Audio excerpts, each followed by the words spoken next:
Hello students, welcome to our online class. Today we are going to look at Unit 5 poem A Father to His Son, written by Carl August Sandburg. Students, you can see this poem in page number 161, A Father to His Son, Carl August Sandburg. இந்த பொயட்டோட name வந்து கொஞ்சம் உங்களுக்கு டிஃபிகல்ட்டாக இருக்கும் படிக்கிறதுக்கு, பைஹார்ட்டாக படிக்கணும். இந்த ஏ father to his son, இந்த பொயட்டோட name உங்களுக்கு ஈஸியாக மனசில் நிற்கிறதுக்கு க்ளூ கொடுக்குறேன் உங்களுக்கு. காரை ஞாபகம் வச்சுக்கலாம் நீங்கள். காரில் ஆகஸ்டில் நமக்கு இண்டிபெண்டன்ஸ் டே லீவ் வரும், அதை ஞாபகம் வச்சுக்கோங்க. அண்ட் சாண்ட்பர்க், சாண்டுனா ஏதோ பீச்சோ அல்லது ரிவர் பேங்க்லேயோ உட்காந்து அந்த சாண்டில் உட்காந்து பர்கர் சாப்பிட்ற மாதிரி ஞாபகம் வச்சுக்கோங்க. காரில் ஆகஸ்டில் சாண்ட்பர்கர், அந்த பீச்லேயோ அல்லது சாண்டில் உட்காந்துட்டு ஒரு பர்கர் சாப்பிட்ற மாதிரி ஞாபகம் வச்சுக்கிட்டிங்கன்னா உங்களுக்கு மறக்காது. அதே மாதிரி டைட்டில், இந்த போயம் டைட்டிலில் a father to his son, இந்த ஏ போடுறதுக்கு மறந்துடுறீங்க, இதுவும் மிஸ்டேக் பண்ணக்கூடாது. போயம் டைட்டில் வந்து it's very very important. A father to his son, Carl August Sandburg. Okay, let's move into our poem. This poem is about the unconditional love of a father. Who is the speaker? The speaker of the poem is the poet himself. Carl August Sandburg தான் இதில் speaker. அதாவது ஒவ்வொருத்தரோட அப்பாவும் வந்து தான் பையன் வந்து எப்படி இருக்கணும் அப்படின்னு சொல்லி அட்வைஸ் பண்ணுவாங்க. வீட்டில் அம்மா அப்பா வந்து அட்வைஸ் பண்ணுற மாதிரி ஒரு பையனோட அப்பா எப்படி அந்த பையன் வந்து பாயா இருந்து மேன்ஹுட்டுக்கு போகிற டைமில், அதாவது he was standing at the threshold of manhood, அந்த டைமில் ஒரு அப்பா வந்து ஒரு பையனுக்கு என்ன அட்வைஸ்லாம் கொடுப்பாங்களோ அதுதான் இந்த போயமில் பொயட் வந்து கார்ல் ஆகஸ்ட் சாண்ட்பர்க் வந்து இதில் கொடுக்குறாரு உங்களுக்கு. Very nice poem. And a father sees his son nearing manhood. அதாவது ஃபாதர் வந்து அவரோட பையனை பார்க்குறாரு. அவன் வந்து ஒரு ஸ்கூல் படிக்கிறது ஞாபகம் வச்சுக்கோங்களேன். நீங்கள் 12th முடித்து காலேஜுக்கு போகிறீங்கன்னா நீங்கள் மேன் ஆயிடுறீங்க. ஸ்கூல் படிக்கிற வரைக்கும் தான் பாய் அப்படின்னு வச்சுக்கோங்க. அப்போது அவர் அந்த காலேஜுக்கு போகும்போது என்ன அட்வைஸ்லாம் சொல்கிறாரு அப்படிங்கிறது தான் இதில். And what shall he tell that son, அவர் என்ன அட்வைஸ் கொடுக்க முடியும்? ஒரு அப்பா வந்து பையனுக்கு என்ன அட்வைஸ் கொடுக்க முடியும்? Life is hard. முதல்ல சொல்லல அவரு, லைஃப் வந்து உனக்கு ரொம்ப நல்லா இருக்கும் அப்படின்னு அப்பா சொல்லி கொடுக்கல பாருங்க. லைஃப் வந்து வெளியில போகும்போது ஹார்டா இருக்கும். ஹார்டுன்னு என்னது? டிஃபிகல்டிஸ், நிறைய difficulties we have to face. And life is hard, be steel, be a rock. Life ஹார்டா இருக்கிறதுனால நம்ம எப்படி இருக்கணும்? பி எ ஸ்டீல். ஸ்டீல்னா ரொம்ப ஹார்டு மெட்டல், ஸ்டீல் மாதிரி இருக்கணும். And be a rock, rock வந்து பாறை மாதிரி இருக்கணுமா. அப்போ he should face life like steel and a rock. இதுதான் இந்த லைன்ல உள்ள meaning. And this might stand him for the storms and serve him for humdrum monotony. அப்படின்னா என்ன அர்த்தம்? இதுல வந்து அது அவனுக்கு வந்து ஒரு ஸ்ட்ராங் மைண்ட் இருக்கணும். ஸ்ட்ராங்கா இருந்தாதான் ஒரு ஸ்டார்ம், வாழ்க்கையில வந்து புயல் மாதிரி கஷ்டங்கள் நம்மளுக்கு வந்தாலும் அவன் எப்படி நிக்கணும்? அப்படி ஸ்ட்ராங்கா நிப்பான். And serve him for humdrum monotony. Humdrum monotony means boring routine. The strong mind could help face all the problems. அப்போ ஸ்ட்ராங் மைண்ட் நம்மளுக்கு இருந்தா we can face all the difficulties, all the problems. Next line. And guide him among sudden betrayals. அதாவது guide him among sudden betrayalsனா, நீங்க காலேஜுக்கு தான் போறீங்கன்னு வச்சுக்கோங்களேன். அப்போ உங்களுக்கு நிறைய ஃப்ரெண்ட்ஸ் இருப்பாங்க. அப்போ ஃப்ரெண்ட்ஸை நீங்க நம்பிட்டு இருக்கீங்க, திடீர்னு உங்களுக்கு அவங்க நயவஞ்சகமா ஏதாவது உங்களுக்கு செஞ்சிட்டாங்கன்னா அதை உங்களுக்கு அக்செப்ட் பண்ண முடியாது. இப்போ சடன் பீட்ரேயல்ஸ்னா எதிர்பாராத நயவஞ்சகங்கள் அப்படின்னு சொல்லலாம். அப்போ அதை கூட நீ வந்து நல்ல ஹார்டா இருக்கும்போது நம்ம என்ன செஞ்சுக்கலாம்? அக்செப்ட் பண்ணிக்கலாம்.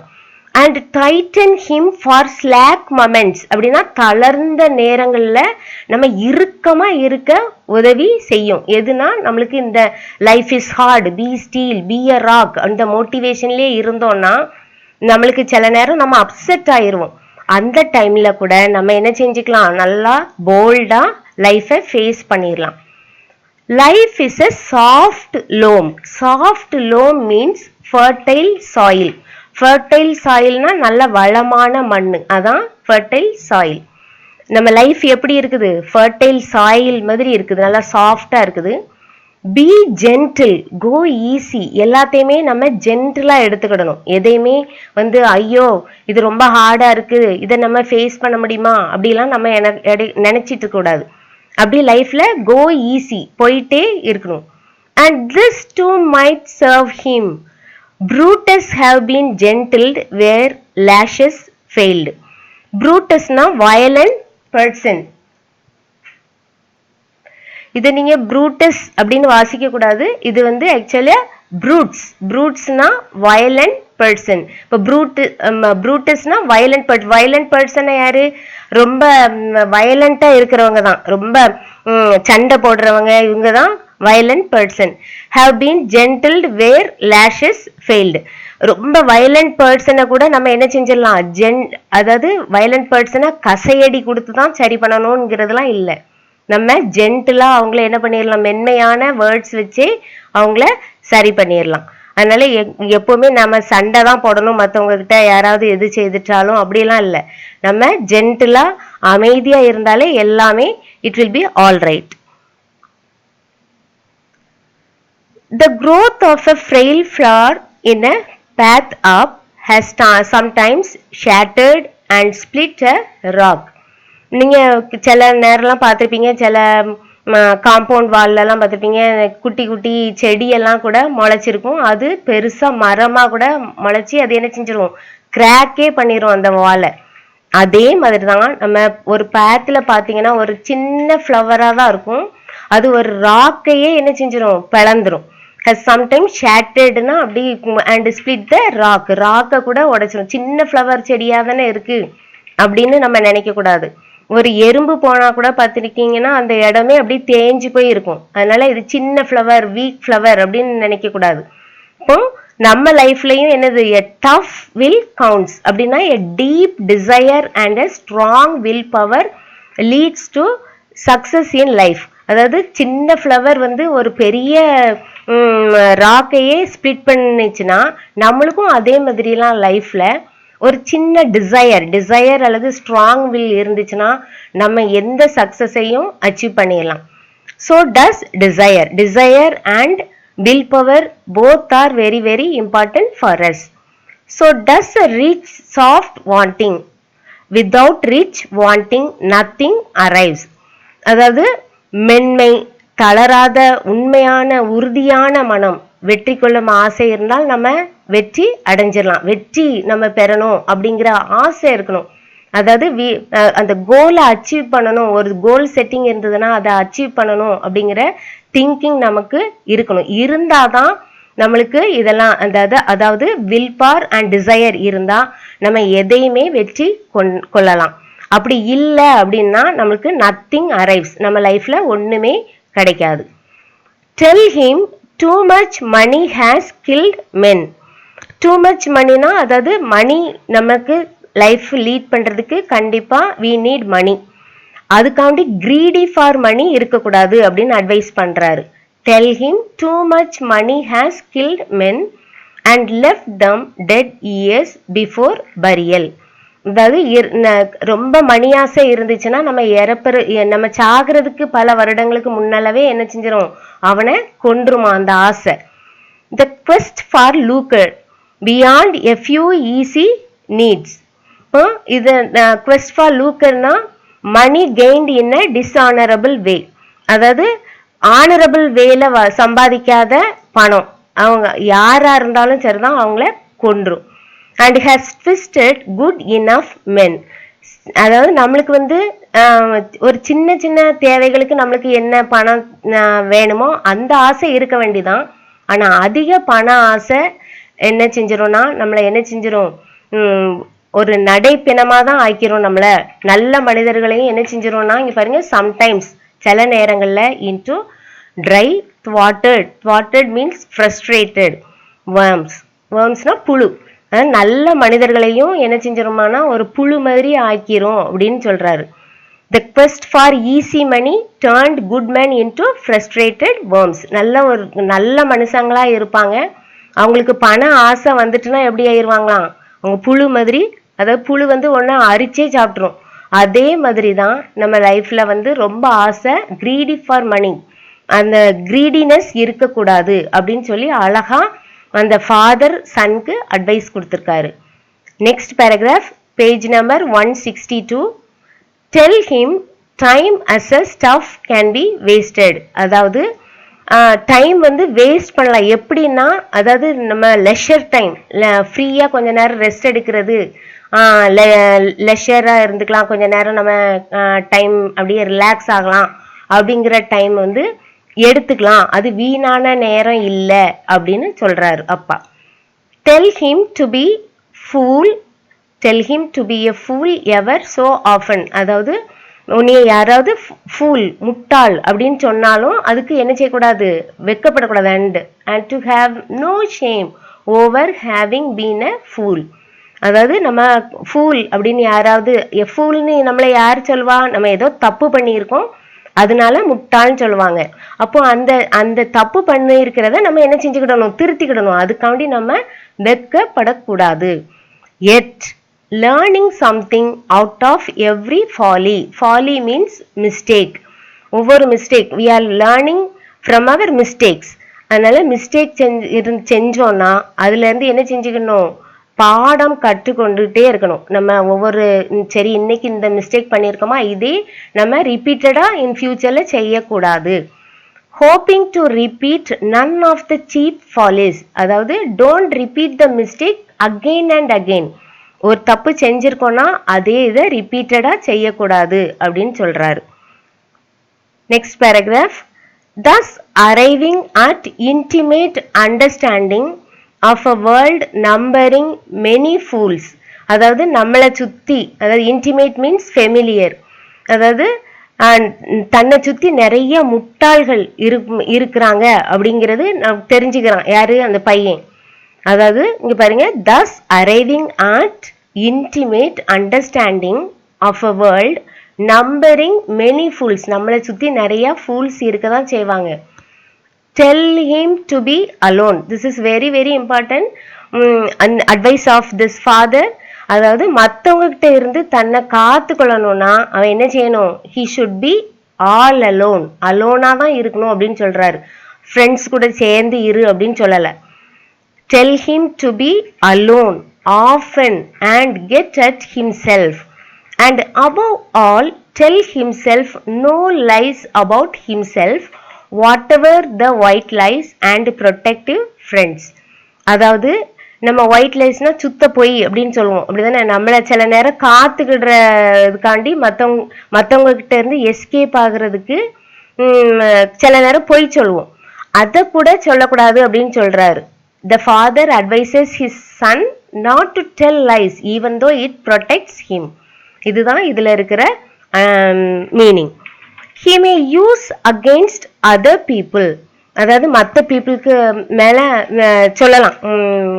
மற்ற பீப்புள் ஏதாவது சொன்னாங்கன்னா, இப்போ ஃபார் எக்ஸாம்பிள் நம்ம யாராவது கல்யாண கார்டு கொடுத்துருக்காங்க, வெட்டிங்க்கு வந்துருங்கன்னு சொல்றோம்னா நம்மளுக்கு அன்னைக்கு வேற ஏதாவது எதுக்காவது போக வேண்டியது இருக்கும். அப்போ அவங்ககிட்ட என்ன சொல்லுவோம், அவங்க மனசுக்கு கஷ்டப்படக்கூடாதுன்னு சரி வர்றோம் அப்படின்னு சொல்றோம். சொல்லுனா ஆனா அந்த மேரேஜுக்கு நம்ம போக முடியாது. அப்படி கூட அடுத்தவங்களை கஷ்டப்படுத்தக்கூடாது, ஒருத்தவங்க மனசு நோகிற மாதிரி பேசக்கூடாது. And tell him solitude is creative if he is strong and the final decisions are made in silent rooms. அதாவது இங்க பாருங்க, tell him solitude. சாலிட்யூடுனா லோன்லினஸ், தனியா இருக்கிறது, இஸ் கிரியேட்டிவ்.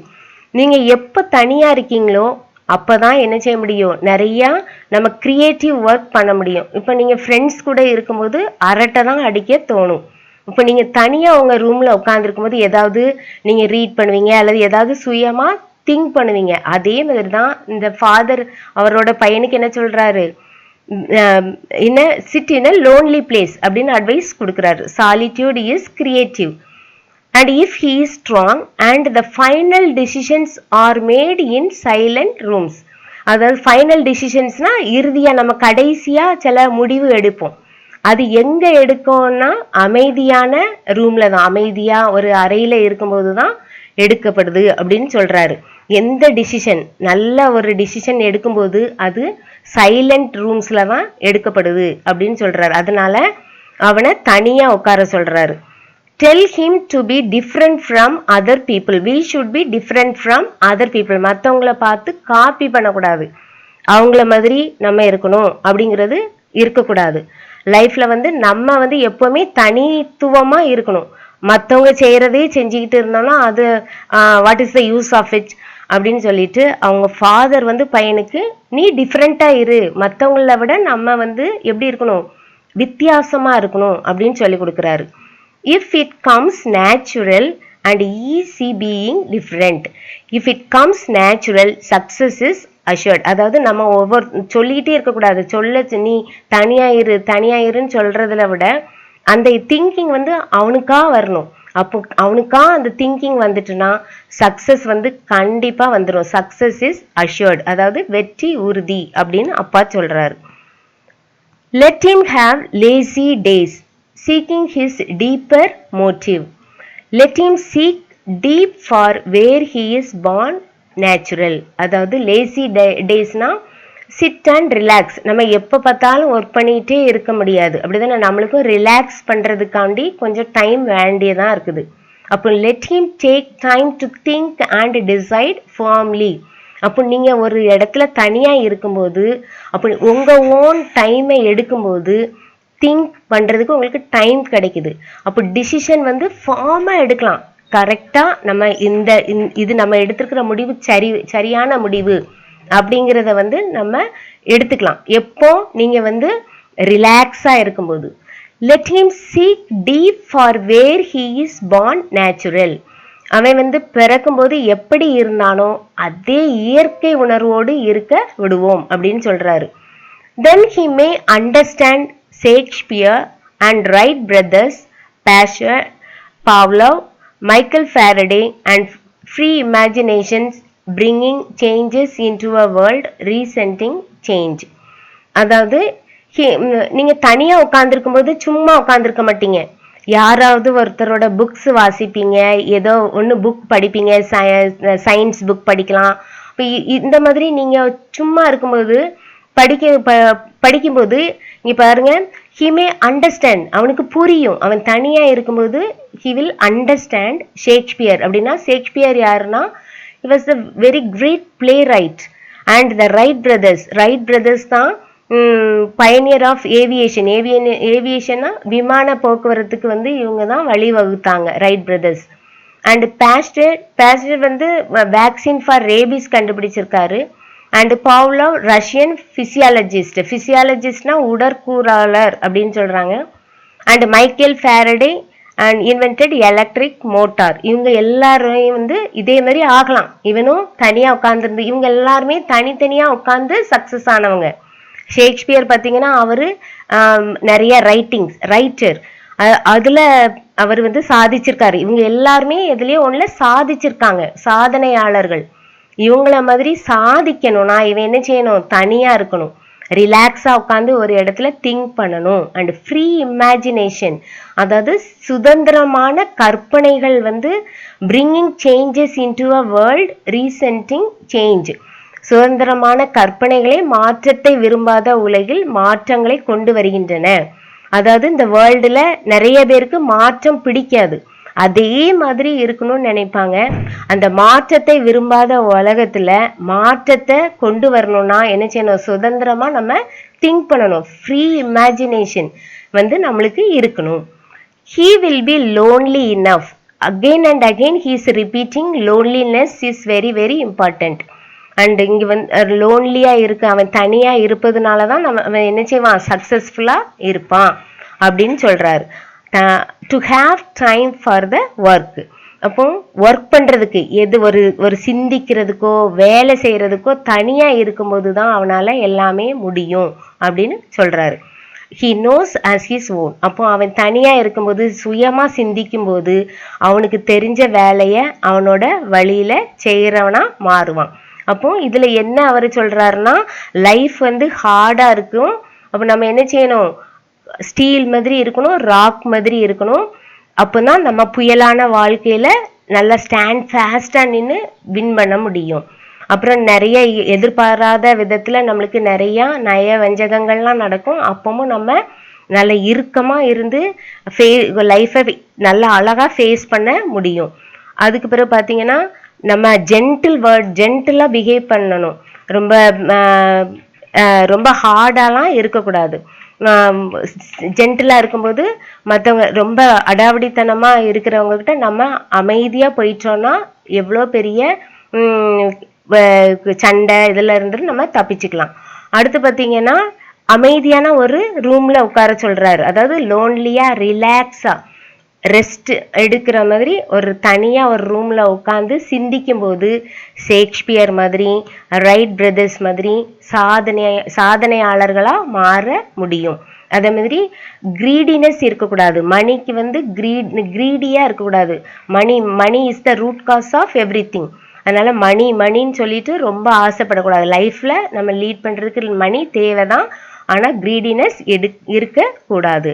அது மாதிரி நம்ம தப்பு செஞ்சாலும் என்ன செய்யக்கூடாது, அதே மிஸ்டேக்ஸை என்ன பண்ணக்கூடாது, திருப்பி செய்யக்கூடாது அப்படின்னு சொல்றாரு. அப்புறம் வந்து சைலண்ட் ரூம்ல தான் என்ன செய்யணும், டிசிஷன்ஸ் வந்து எடுக்கணும். சைலண்டா உட்காந்து எடுக்கணும் நம்ம. ஏன்னா இந்த உலகம் வந்து மாற்றத்தை விரும்பாத உலகம். இப்போ இந்த மாற்றத்தை விரும்பாத உலகத்துல ஒரு மாற்றத்தை கொண்டு வரணும்னா நம்ம என்ன செய்யணும், நம்ம சுயமா அழகா சிந்திச்சு லோன்லியா உட்காந்து சக்சஸ்ஃபுல்லா ஆகணும். That's all.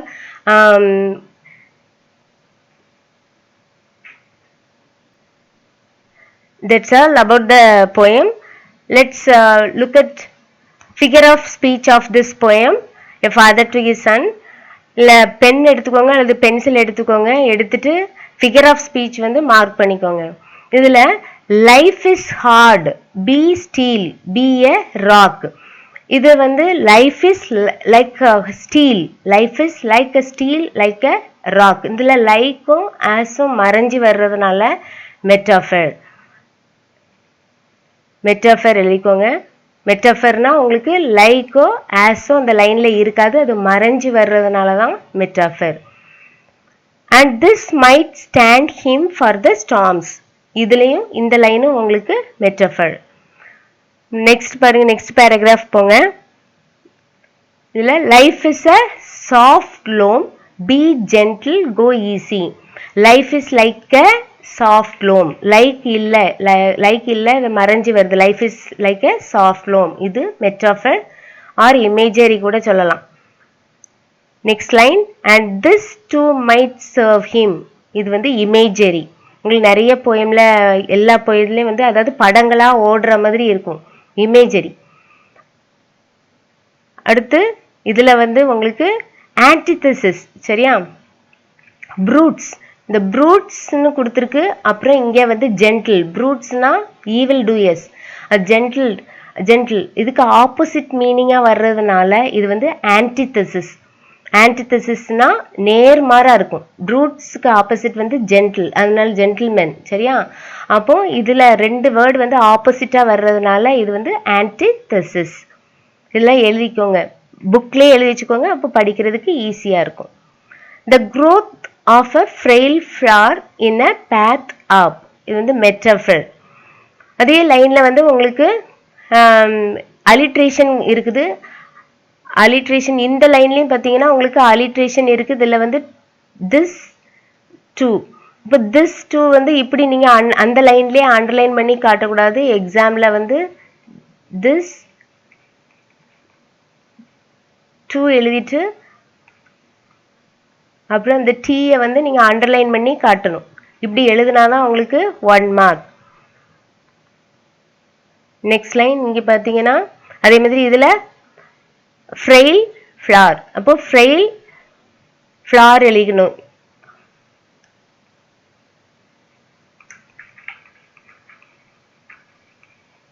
இந்த எஃப் அண்டர்லைன் இப்படி பண்ணி காட்டினாதான் உங்களுக்கு 1 மார்க். எதுக்கு எல்லா போயம்லையும் எழுதி காட்டுறேன்னா இது ஈஸியாக you can score mark, 1 mark score பண்ணிடலாம்.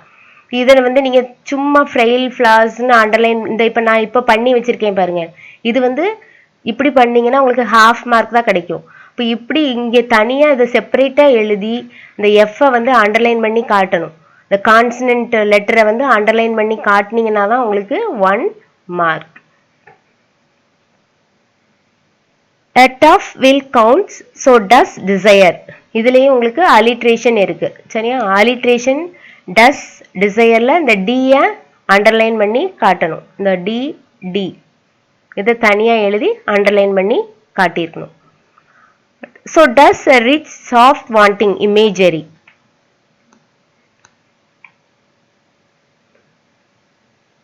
And left them dead years before burial.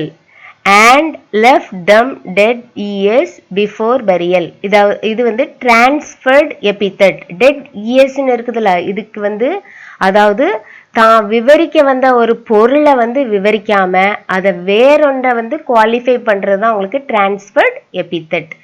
dead years அப்படி இந்த லைன் கொடுத்தாங்கன்னா நீங்கள் transferred epithet அப்படின்னு எழுதணும். இங்கே எழுதி வச்சிருக்கேன் transferred epithet. Next paragraph.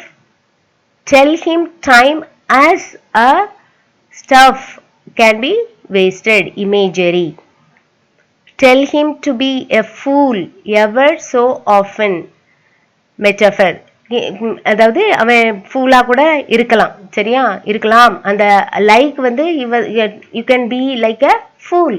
Like வந்து ஆஸும் இதில் மறைஞ்சு வர்றதுனால இது metaphor. Hoping to repeat none of the cheap follies. Imagery. Next paragraph. And above all tell himself no lies about himself. himself ரெண்டு வேர்டு வந்து ரிப்பீட்டடாக வந்திருக்கு. ரெண்டு வேர்டு ரிப்பீட்டடாக வரும்போது அது ரெப்படிஷன். இந்த இதில் கூட நீங்கள் இதுவுமே ரெப்படிஷன் நீங்கள் எழுதிக்கலாம். இந்த இது ஹிம் அண்ட் ஹிம்செல்ஃப் இதுலேயுமே ரெப்படிஷன் தான். இந்த லைன் கொடுத்து உங்களுக்கு ஃபிகர் ஆஃப் ஸ்பீச் கேட்டிருந்தாங்கனாலும் ரெப்படிஷன் தான் நீங்கள் இங்கே எழுதணும்.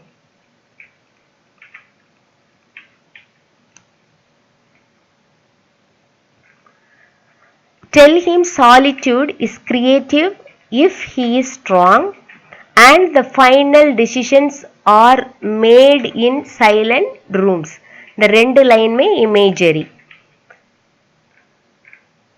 Next paragraph. Let him have lazy days. Lazy days. அதாவது நம்ம இது கிராமர் லெவலில் பார்த்தோம்னா இது வந்து அஜெக்டிவ்னு சொல்லுவோம். ஆனால் இங்கே transferred epithet. An epithet qualifies a noun other than the person or a thing. இந்த இதில் நம்ம போயட்ரியில் பார்க்கும்போது இது வந்து transferred epithet. இதை எழுதிக்கோங்க. Transferred epithet. Next last paragraph. To have time for the work. இது imagery. To have time for the work. Imagery. He knows as his own. Imagery. இது எல்லாமே எழுதிட்டீங்களா?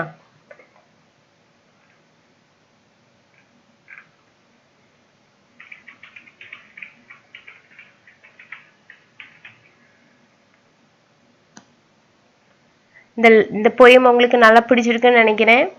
And hope you all understood this poem. That's all for today and I'll meet you in another session.